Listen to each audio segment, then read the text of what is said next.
Olá pessoal, sejam muito bem-vindos. Nós comentaremos agora mais uma questão de direito empresarial relativo ao direito falimentar. Eu vou falar sobre dois artigos que são muito importantes para a sua prova, que são o artigo 83 e 84 da Lei 11.101 de 2005.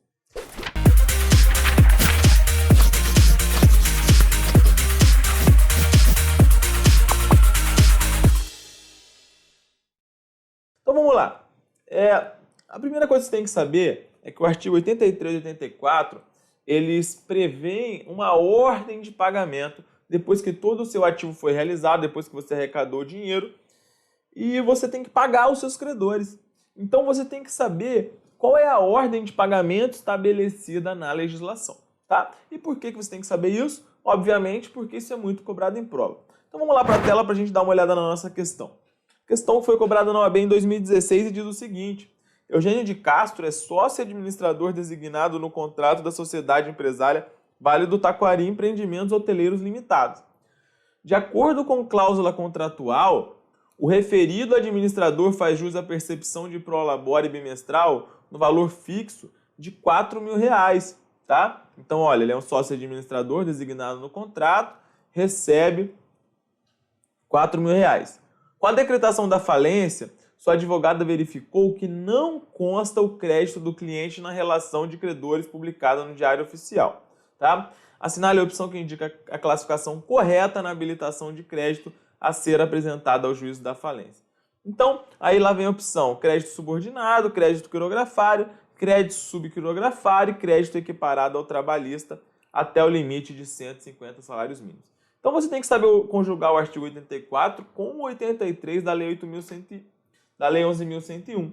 E aí, quando você vai pagar esses créditos, existe uma ordem.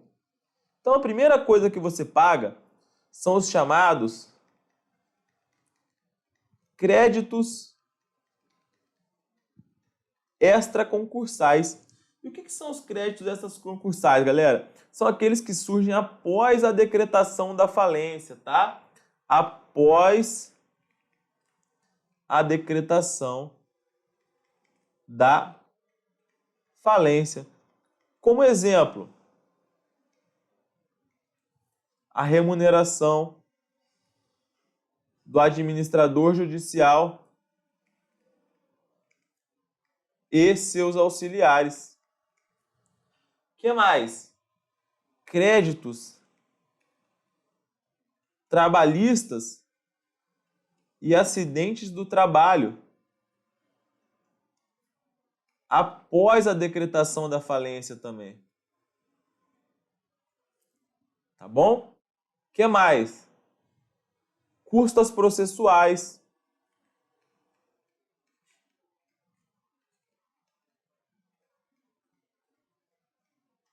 O que mais?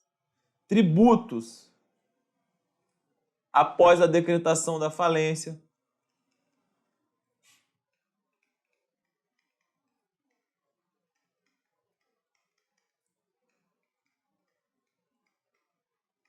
Tá, beleza. Uma vez pagos os créditos extraconcursais, nós vamos para os chamados concursais, que são aqueles que já existiam previamente. E aí, dentro dos concursais, os primeiros a ser pagos são os chamados trabalhistas. Tá? São os créditos trabalhistas. E aí, a Lei 11.101, ela impõe um limite de 150 salários mínimos para os créditos trabalhistas, tá? E aí, dentro dessa categoria, você paga também os de acidente de trabalho.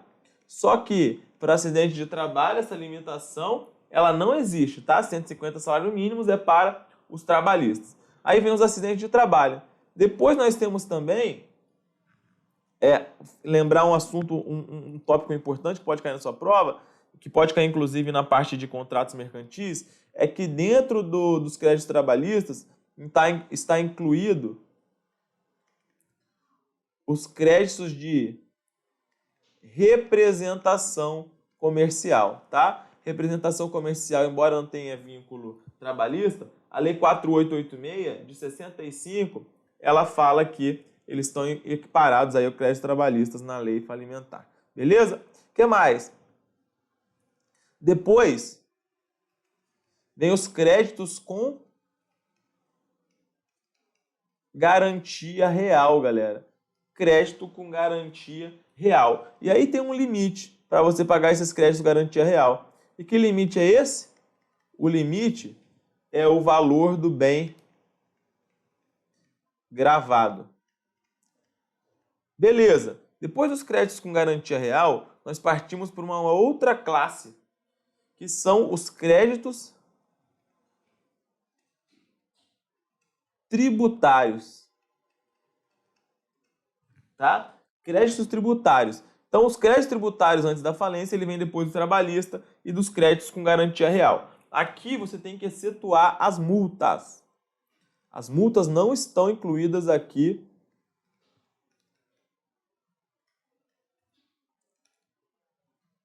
nos créditos tributários, tá bom? Então, beleza. O que mais, galera, que a gente tem que...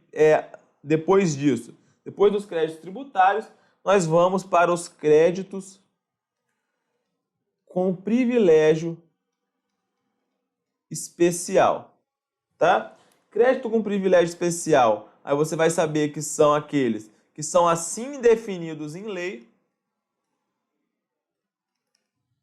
O que mais? São aqueles em que existe retenção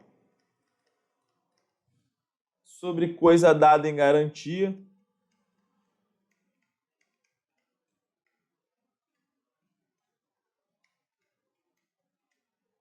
Então, por exemplo, um armazém geral, tá? Você tem uma empresa que tem uma mercadoria em armazém geral. Então, essa mercadoria ali, ela vai ficar em garantia, tá bom? O que mais? Créditos em favor também de microempresas e pequenas empresas. Eles ficam enquadrados aqui, tá? Então, isso aqui é uma novidade até que pode cair na sua prova. Créditos em favor de ME e EPP. Ficam aqui, tá bom? Beleza. Depois dos créditos com privilégio especial, a gente vai... Cadê você? Aqui.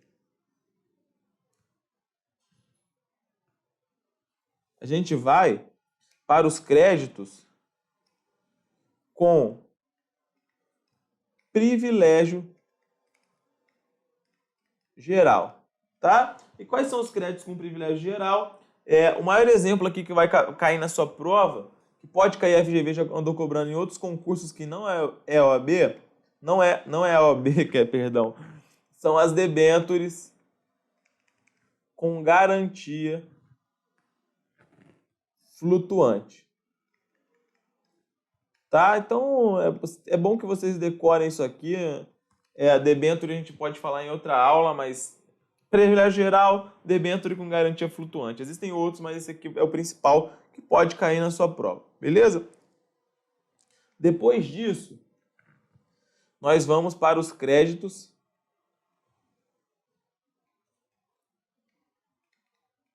quirografários. Tá? Então, quirografários são créditos que já são residuais, que não têm prioridade. Então, aqui os principais exemplos são os créditos trabalhistas maior que excedam 150 salários mínimos.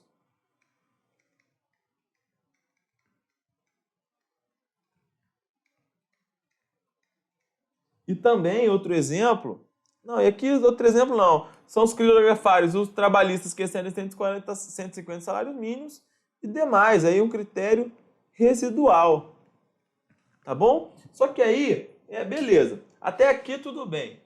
Só que depois desses créditos, depois dos quirografários, todos os créditos que nós temos, parte da doutrina entende que são pagos os chamados subquirografários.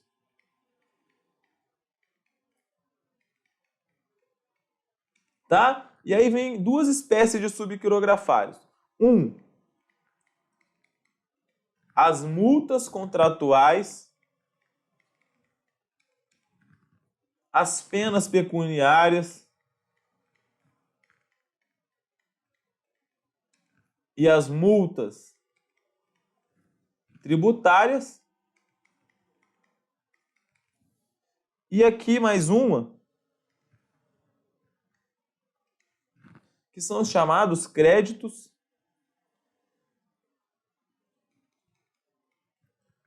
subordinados. Aqui, como principal exemplo, são os sócios, crédito de sócios e administradores sem vínculo empregatício, tá? Então, olha só, vamos olhar a nossa questão agora. Então, grave essa estrutura, ela é muito importante para a sua prova, tá? Então, primeiro os extraconcursais, que são aqueles após a decretação da falência, administrador judicial, auxiliares, trabalhistas acidentes do trabalho após a falência, custas processuais, tributos após a decretação da falência, aí depois vem os trabalhistas, tá? Sendo que o trabalhista é limitado a 150 salários mínimos, aí vem os acidentes de trabalho que não tem esse limite, e aí nos trabalhistas inclui a representação comercial. Depois vem os créditos com garantia real, até o limite do bem gravado, depois os tributários, exceto as multas tributárias, depois créditos com privilégio especial, que são aqueles assim definidos em lei, são créditos com retenção sobre a coisa dada em garantia, como por exemplo a mercadoria armazém geral, e também aí crédito em favor de micro e pequena empresa. Depois vem os créditos com privilégio especial, tá? E aí o maior exemplo é debênture com garantia flutuante, e os quirografários, que são aqueles trabalhistas que excedem 150 salários mínimos, e aí um critério residual também são os demais créditos. Depois vem os subquirografários. Então, o subquirografário, segundo parte da doutrina, compreende tanto as multas, as penas pecuniárias e as multas tributárias, e os créditos subordinados, que são de sócios e administradores sem vínculo empregatício. Vejam que esses créditos subordinados, eles são os últimos, porque os sócios administradores são as pessoas que ensejaram a quebra da empresa. Então, não é justo que você, se eu sou sócio, eu sou administrador, eu dei aso, eu motivei a quebra da empresa, que eu receba primeiro. Então, esses créditos eles estão lá no fim da fila, tá? São chamados créditos subordinados. Então, a doutrina entende que créditos subquirografários são as multas e os subordinados. Mas olha o que a FGV entende, ela tem um pensamento um pouco peculiar que fala o seguinte: Eugênio de Castro é sócio e administrador designado no contrato da sociedade. Então, ele é sócio e administrador, galera. Então, o crédito dele é o quê? É um crédito subordinado. Beleza. Então, essa resposta foi a resposta da FGV. Como que vai ficar classificado na habilitação do crédito esse valor? Crédito subordinado. Todavia, tá? Vejam que aqui também existe um crédito, a resposta à letra C, que é chamado de crédito subquirografário, galera. Tá? Então, essa alternativa, essa questão, ela tem duas alternativas corretas. A gente entrou com recurso, todavia, mas a banca não acatou. Então, se vier alguma questão na sua prova que fale sobre essa situação, você vai marcar que é crédito subordinado e não vai marcar que é crédito subquirografário, tá? Então, era isso que a gente tinha para falar nessa questão. Agradeço a presença de todos, galera. Até a próxima, um abraço.